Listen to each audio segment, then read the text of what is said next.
Welcome to the Holy Sparks podcast. Ladies and gentlemen, we have one from the archives today. This special interview was actually a phone call, and a little bit of backstory here. So originally, I wrote a book called This Gift, where I interviewed 15 Jewish artists that travel the country doing different types of Jewish music events, leading prayer, leading worship, and I wanted to unpack their lives and get a behind the scenes look at their lives. So that was This Gift Volume 1, which took 4 years for me to release. And I started writing This Gift Volume 2, which was going to be interviewing cantors, cantorial soloists, chazans, and my wife had the brilliant idea of doing it as a podcast instead to save time and also because people are more likely to consume audio and video than the written word.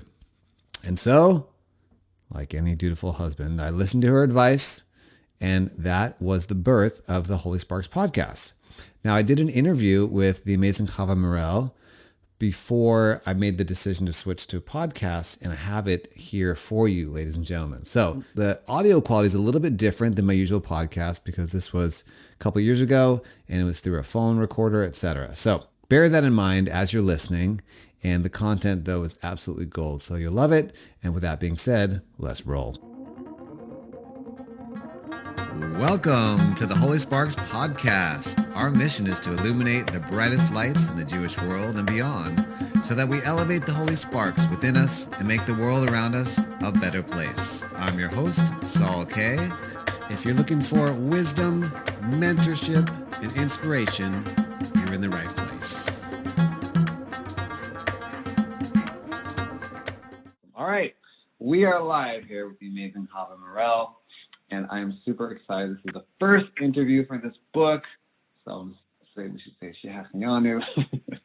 And what I really am most excited about is, you bring such a unique perspective from all the different things that you've done, but I really want to take it from the beginning and just allow you to open up about your musical roots, kind of where you came from, and your upbringing. Well, first of all, thank you so much. It's such an honor to be talking to you and get to participate in this amazing project. I am from Seattle, Washington. I was born and raised here, and I live here now. I was born into a leadership family. My dad is a Reform rabbi and was the associate rabbi at Temple to Hirsch Sinai, where I'm now the Cantorial Soloist. Oh. And my mom is an opera singer. So she was singing with Seattle Opera as well as, doing cantorial work as well, and, anything vocal. So I was raised in that environment. And I started singing for the people at a very young age. I was probably just over a year old in 1977. I liked to sing, and their parents were always doing events. It was like the Hadassah women's group were having a luncheon, and they wanted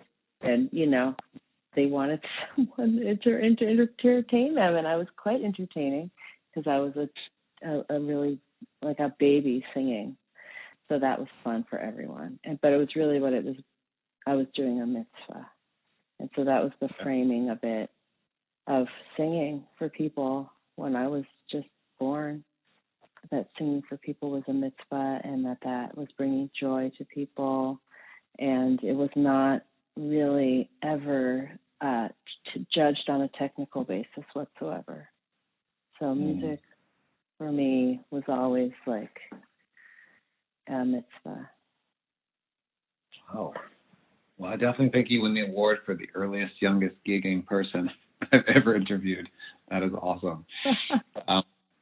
Okay, yeah, carry on. Tell me more about kind of your formative years and that environment. So I sang a lot at the nursing home and for the temple, And any opportunity where there was a gathering, I would sing, and my dad would accompany me on the guitar. And my mom also was singing, so we would harmonize together. So I really had a lot of opportunities to do music for the community at a very young age. I also had a Hebrew tutor when I was 2 years old. This is just like wild because now I am an adult with a child and I know what these ages are. And my kid is exactly the same way. My kid was obsessed with letters at age 2 also. And I just ran into my 2-year-old tutor, Esty, at the Summit retirement home where we just had our last Hanukkah concert. And I performed with my child and my dad and my mom. So it's I get if you're into that kind of thing, I'm really into that kind of thing. You know, I'm really into like the Lador Vador. It gets me every time. And I just like, it's so cool, you know, to be the age that those grown-ups were when I was born. And now, you know, to get to still know them and their older age. So, did a lot of stuff like that. Temple, Sunday school. I started Sunday school in 1980, and I'm now teaching music. I'm a Cantorial Soloist at the same Sunday school that I went to in 1980, and my kid goes there. So I love those full circle things. I did go other places. I wasn't in Seattle my whole life, but I love that, coming back and giving back to the community and getting to, you know, be on the other side of things, mentoring and all that. It's like really rewarding for me. So that's where I'm at right now. Wow, I love it. Okay, well, you answered several questions in that first one, but this is just a really unique situation for sure, because you started in the shul and you started in, you know, playing music with your parents, and you had such like an organic musical upbringing. It's very uncommon, actually. It's really, I'm sure you know that, but to have that as a model, like this is normal. This is what we do in the world, you know? So I guess it'd be interesting to talk about, like, obviously, you know, you have a lot of roots in jazz as well and other styles, reggae, and talk to me about kind of, you know, starting, I guess, really steeped in the Jewish world and then branching out. What was that like? Or did you really see yourself as a jazz artist or, you know, reggae artist, or did you have other visions along the way?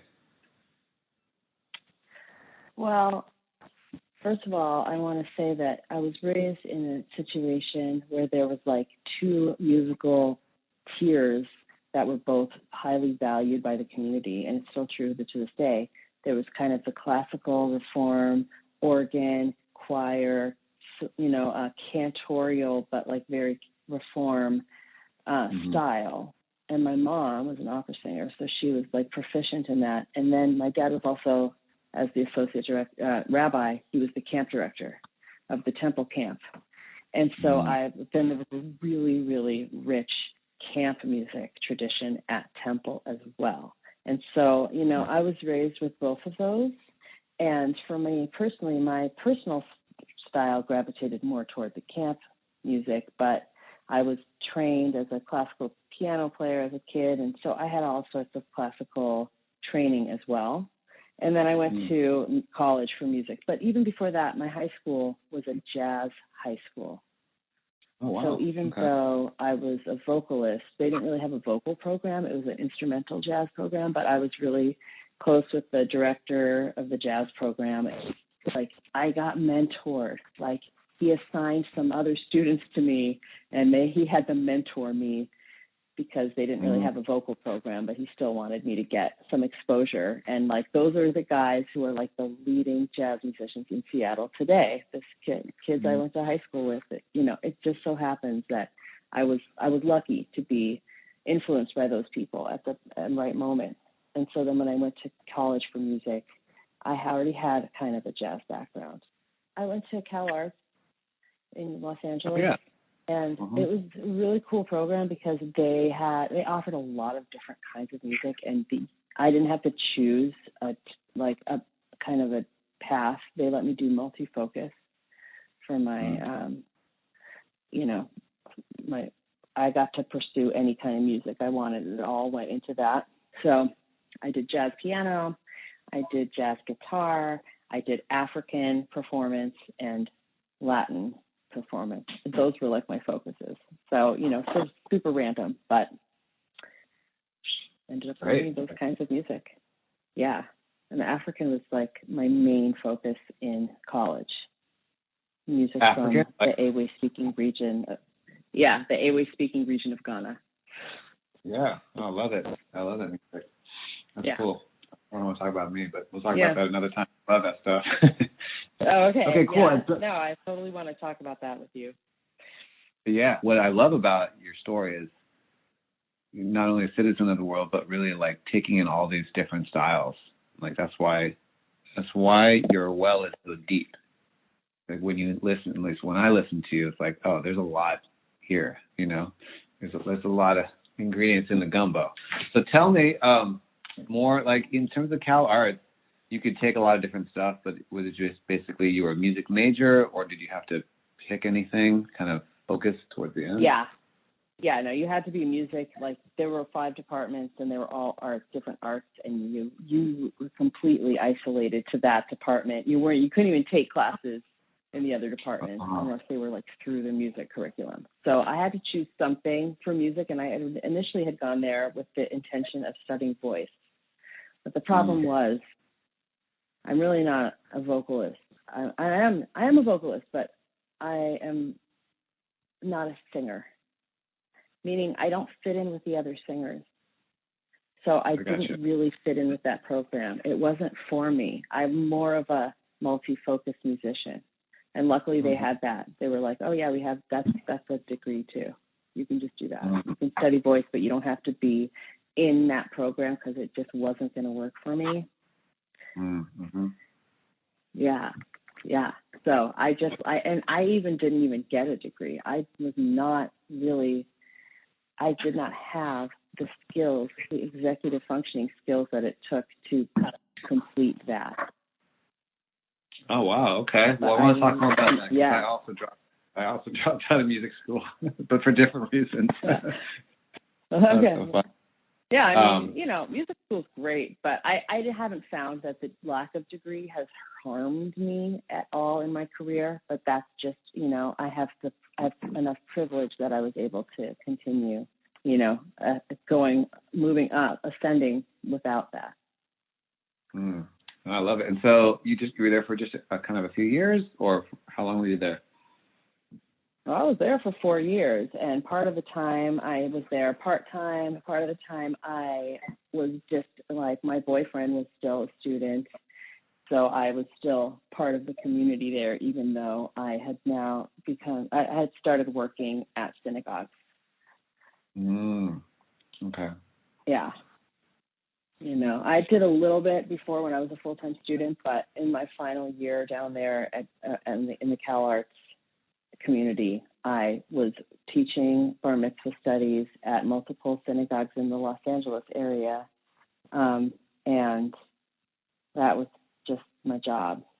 Were you working in LA, just outside of the Jewish world too, or mostly just in the Jewish world? I never did. Barely ever done a single job outside of the Jewish world professionally. Oh, okay. Interesting. I don't think I have since I was 20. I seem to remember, and correct me if I'm wrong, that you toured with a reggae band or something, or am I just totally making that up? That is not a job. I lost money touring with the reggae band, so that does not count as a job. Well, okay, it's a gig, but not a job. Yeah, it's a gig, but I had to take time off of my contract with the religious schools, that I had. You know what I mean? I had a yearly contract, basically, for about 20 years. I had yearly contracts with synagogues where I would sign from September to June to teach in their school. And I would combine 3 different synagogues because some of them would be Mondays, some of them would be Tuesdays, some of them would be Wednesdays and Sundays. And some of them, they would have a Saturday thing that I would go do, or they would have me leading a Tot Shabbat, or they would have me do a youth choir, or a Saturday morning with babies, or anything. Like literally, I would do any single job in the synagogue that was like on the lowest tiers of the hierarchy, but still an educator, not like custodial. There are others. Okay. Yeah. Great. Wow, I love it. Yes, and I too lost money touring with the band, so yeah, we're definitely brothers and sisters in spirit on that. I think it's all part of paying your tuition, really. But speaking of tuition, here's a question for you. Sounds like, I mean, obviously you went to Cal Arts, but was there a cantorial school element at all, or was that more on the job training or from your parents? Talk to me about that. To be honest with you, on the record, I did not have the maturity to be a public figure in the Jewish community until I turned 40. Okay, that's deep. Tell me why. There were experiences that I had that confirmed that when I was 20, that like made me not want to be a public person for a long time. And like it was pre-internet. So it was just, I acted stupid and I just couldn't do it. I could do local work. But if I was like, I couldn't do anything where there was in too much of the public eye because I just couldn't handle the attention, pressure, or anything of it. I needed to just work with the classroom and just be with the kids and not like try to, do anything else. And it was great for me because I had my external life where I was still performing in clubs and doing all that. But none of that really, I don't consider that a job. I was working professionally, but it wasn't going to pay the bills. So I had to have this contract at the temple. But also for my neshama, let me tell you, that kept me grounded to know that there was kids that were counting on me because even though I was really immature, I was older than them and I cared about them so much, So it was like good for me. It was like the perfect thing. It was almost like, a safe environment to grow up in. Yeah, I resonate so much. I taught music for 12 years from my 20s to early 30s, and it, totally for the same reason and totally got the same benefit and grounding. And it's like, hey, these kids really need you to show up. You can't just not show up to their lessons or whatever. And for me, it was like, it's so much, and I'm sure for you too, it's so much more than just the music or the subject matter. It's you mentoring what it's like to be a cool adult, or different type of adult that they don't get access to. So that was also a cool and important sense of responsibility and ownership of my role. Even if it was a private room, it was, important for them. Okay. The fact that it wasn't like public made it so authentic, And I mean, this is such a gift that we got that, that we were lucky enough. I mean, can you imagine if all the other musicians got to have these kind of revered positions in communities like that, where it was something outside of the, hierarchy of like the music world and all that status and everything. It was just like being loved. And I don't know. I just think it's healing. It's healing and it's real too. Kids can tell if you're faking it or not. So you have to really show up. And, I also think it's just a very important way of keeping lineage together and giving back what we were given. Totally. So, yeah. Okay, so a couple of things I want you to talk about. There's two things that you've done, which I think would be really interesting for you to kind of unpack. Number one, you were an artist in residence, I think, for one particular community for some time. And then now it's more of like a full-time role. So what would be great for people that maybe aren't familiar with the artist in residence model, like just talk about that a little bit. Let's just start there, and then we can talk about how it's different now. Well, this is all completely abstract because there is not a single document or protocol anywhere for what this means, how it gets arranged. So I just want to put that out there. Artist in residence is a made-up thing. Yeah. But what it is to me, yeah. you know, because like I came into it not that long ago, to, you know, in the larger scheme of things.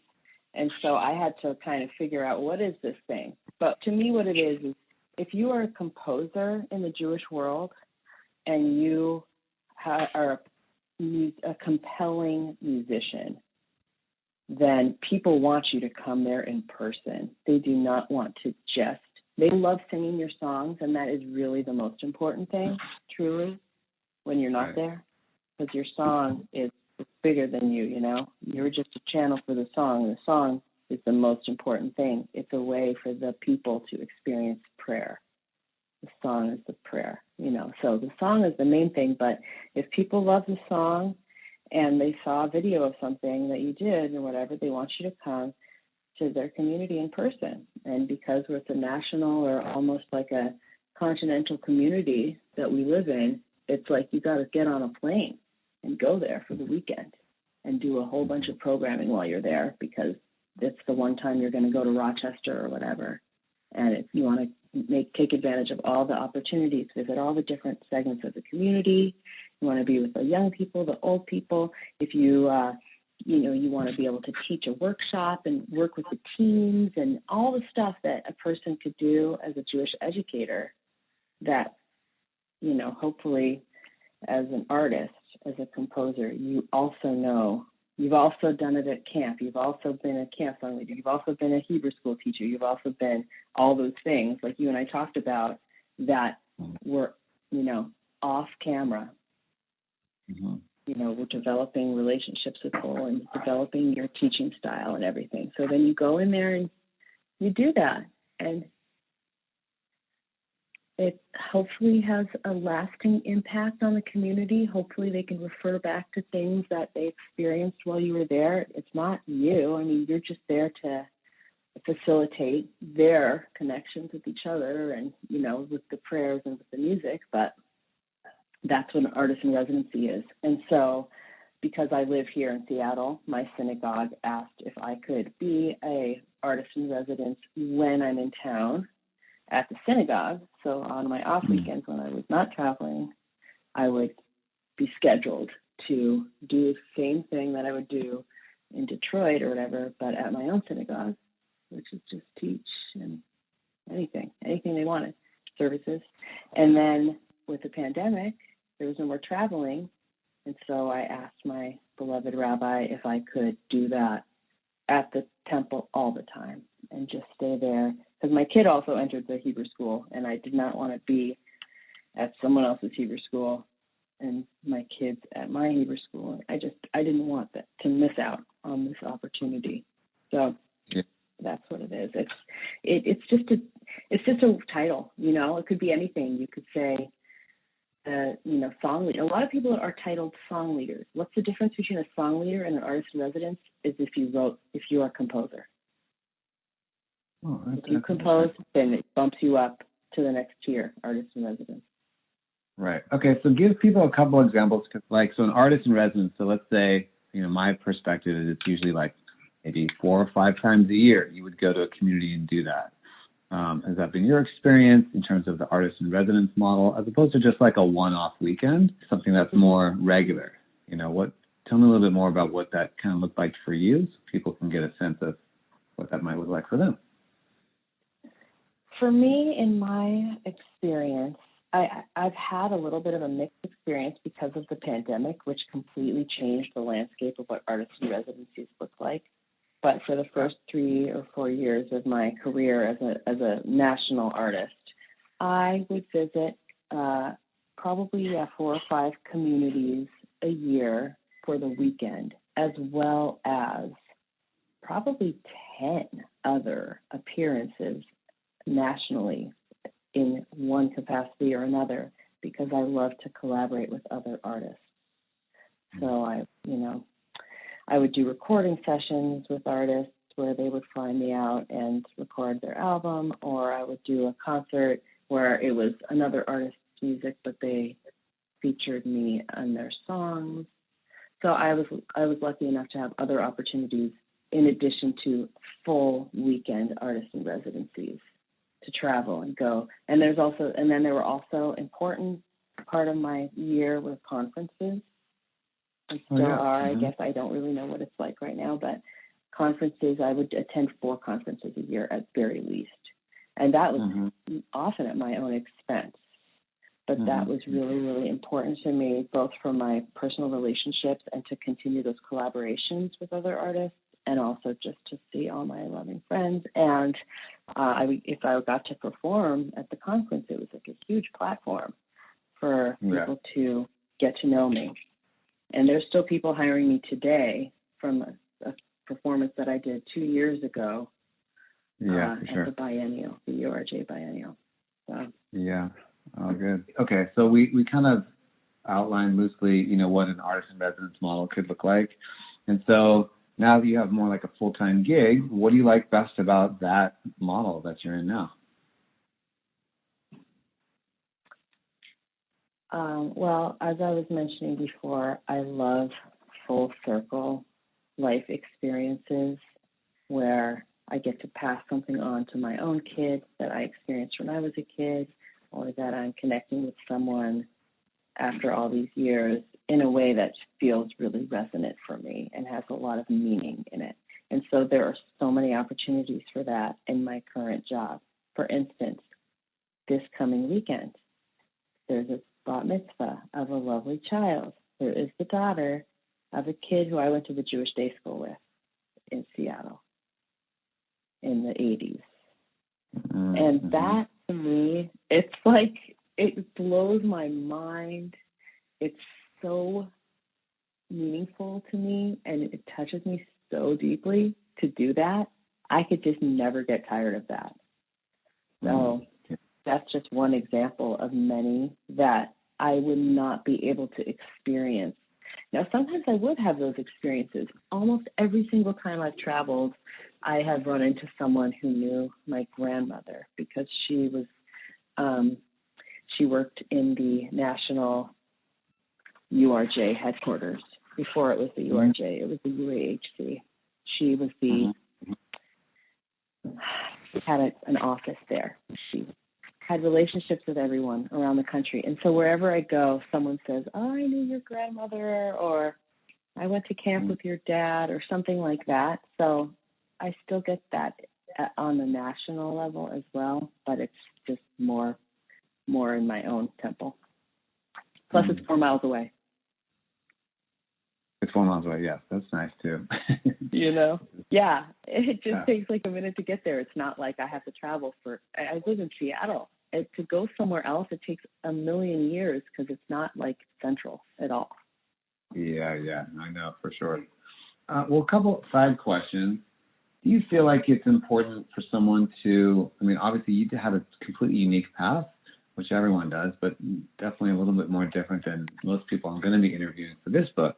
Do you feel like it's important for someone to go to Cantorial school to do this work, and why, or why not?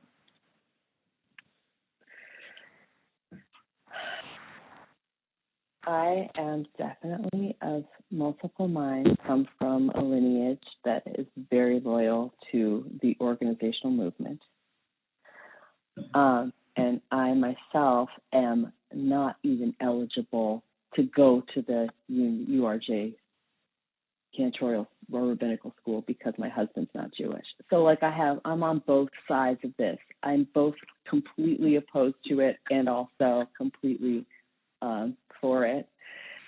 Wait, hold on. Pause. I want to make sure I heard you right. Did you say you can't go to URJ Cantorial School because your husband's not Jewish? Correct. Wow. Okay. Let's print that. See where that. And my ex-husband isn't Jewish either. So I've always I was never going to be their person, And so just alone the fact that makes me not want to go. But also my temple doesn't really want someone who's ordained as a cantor. They wanted someone who wasn't, because they don't really like the style of the cantorial singing. So, I wouldn't have this job if I were, maybe I would, but, more and more people are not going the cantorial route. I do not want to say anything harmful to that whole. I don't want to harm the concept of cantors because I believe in cantors. This is totally just we're gonna get 12 interviews and 14 opinions, so it's totally fine. This is just but I do believe there's so many roles, and I don't really inherently and intrinsically believe in titles and hierarchies. So for that reason alone, I don't think that everyone needs to be ordained to be leaders, and I think there are so many really important roles in the community that can't be fulfilled by someone ordained. So it takes all of the different kinds of people. So those people who feel drawn to that, they know who they are, like they are the ones who should do it. Just like people should not have kids unless they cannot literally live another day until they have a child. And that's how it should be for the rabbis and cantors. And they know who they are. Yeah, I agree on both fronts for sure. So what are the most challenging parts about having a full-time gig as a cantorial soloist? What are some of the challenges that someone might expect that you could maybe illuminate so they can kind of prepare for it? It's hard for me to answer because I have yet to encounter a challenge in my position as cantorial soloist. But I don't think that that's typical. I think that it's only because I've worked in this field for 35 years that I have already learned everything the hard way already. Yeah. And now I've not been asked to do anything that I don't feel prepared to do so far in this position, just only by virtue of the fact that I've only done this job my entire life, and I just wasn't ever called a cantorial soloist before, but I was serving in this role already for so long, and I have learned a lot about it, and it feels very natural to me now. I love it. Okay. But I can talk about what some of the challenges are that people do encounter. I think that's super useful, actually. Yeah, it is. Yeah. Well, I think one of the challenges is that there's no way to prepare yourself for the exact personalities that you're going to be working with, and those can shift at any time because there's often a changing kind of cast of different people working on the staff and in the clergy team. And so that's something that has to be navigated really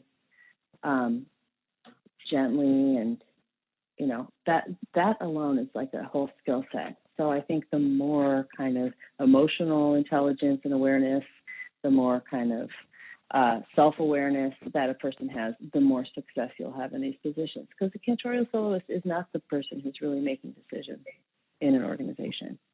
So, being able to work with other people, being able to, compromise and still feel good about yourself if they don't like what you're doing, or, if you get criticized or something. That hasn't happened to me, and I'm blessed in this particular role, but it happened to me in other places. And it's hard on the ego, I think one of the main things in this job, whether you're a rabbi, cantor, song leader, or any of the leadership roles, is that to remember what I said in the beginning was it's a mitzvah. You're doing this. It's not about you. It's about fulfilling mitzvot. And that is helpful for me because it takes the ego out of it for me. And the ego is like what makes me feel self-judgment, comparison, not good enough, or any of those things that are a hindrance to the beauty of the music. Those things are like not compatible. So that's been really helpful for me. I'm leading prayers. That's my job. I'm not a rock star. I'm not anything. I'm a person who's helping to lead prayers, and the whole purpose of that is to serve the community so the community can feel that their prayers have been uplifted and go where it needs to go. And so that's like my guiding principle as a cantorial soloist. I love it. Lots to unpack there, but I'll let that sit. What do you think that, the cantorial world, or, you've been around to a lot of communities. Like, what do you think either the cantorial or the Jewish world needs now, mostly from artists and or cantorial soloists and cantors? Rhythm. Rhythm? We need rhythmic complexity. We need rhythm and syncopation, and we need to understand rhythm better, because seriously, I will die on this hill. This is the gateway to spirit, is through rhythm, and it's just something that like we don't lean on that heavily. We very heavily lean on harmony and melody, which are super important. But without the rhythmic understanding and complexity, we're just never going to get there. It's physical. It's in our bodies. It's somatic, and that's where the juice is. So that's what we need to cultivate. Amen to that. Oh my goodness. So so true. So true.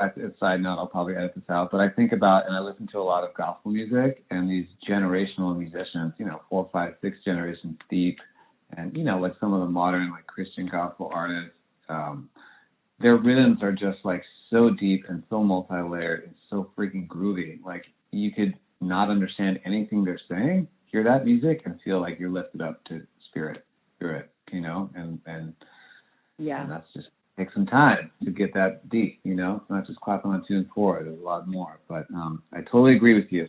Long-winded way of saying that. Okay, here's one that I always ask everyone. What is a big mistake you've made along the way that you feel comfortable sharing that others could learn from? Either something you did on the bima or off the bima, or at a gig or at a service or whatever, that was like, oops, that you think that people could learn from? Oh my gosh, I've made a million mistakes. So, but I think one of the biggest mistakes I've made working in organizations is not saying something if I wasn't feeling good about the situation, and just kind of becoming resentful or, anything like that. I think it's really, really important when you work with other people to feel comfortable saying this something isn't working for me, or, this isn't, it's not going well or something. I think that's really important. And I think we should, it's not just me. I think there's a culture. I think we should be able to have a culture that even if you're not one of the important people in the building, that you should still be able to talk about how you're doing and, make criticisms to how things are going. So that's been a mistake of mine, is that often maybe I could have used my privilege maybe to help other people in the organization who weren't able to speak up for themselves, because I do have more privilege, but I maybe didn't do that. So I regret that. I got it. Yeah, speak up. I love it. Okay. Anything else that you want to say to kind of the next generation of people coming up and doing this work? Cantors, cantorial soloists, etc., people serving the Jewish community? I would say that people of every background need to feel safe, to feel accepted, and to feel like held in compassion. And so anything that we can do as leaders to cultivate that in ourselves and in our leadership is going to make the world a better place. And that is literally the most important thing that we can do, period. I love it. Okay, one last thing. You just touched on a great important point. Talk about leadership. This is something I'm super passionate about, and I think it needs to be taught, cultivated, and mentored, and it's not. So I want you to talk about, being a leader in your community, and anything else you want to say about that. I believe that we are experiencing a paradigm shift as a culture that impacts our understanding of leadership drastically. In the past, we have wanted leaders that had a sense of authority and formality and structural validity.